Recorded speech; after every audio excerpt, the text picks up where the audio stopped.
আসসালামু আলাইকুম। আজকে চলে আসলাম নতুন একটা সুন্দর ভিডিও দেওয়ার জন্য। আপনারা অবশ্যই যদি ভিডিওটা ভালো লাগে লাইক কমেন্ট শেয়ার করে দিবেন।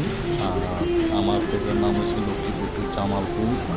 আর অবশ্যই আপনারা লাইক কমেন্ট শেয়ার করে দিবেন। ইনশাআল্লাহ পরবর্তীতে আরও ভিডিও দেওয়ার জন্য আপনারা আমার পেজে নজর রাখবেন। আমি আপনাদেরকে ভালো ভালো ভিডিও দিব।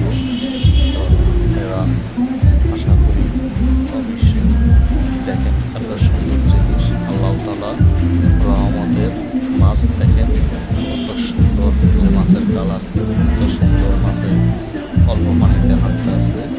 আশা করি আপনারা আমার পেজে অবশ্যই লাইক কমেন্ট করে দেবেন। আর পরবর্তীতে আরও ভিডিও দিব ইনশাআল্লাহ, চেষ্টা করব ভালো ভিডিও আপনাদেরকে দেওয়ার জন্যে। এটা হচ্ছে গুলশান একের ভিডিও।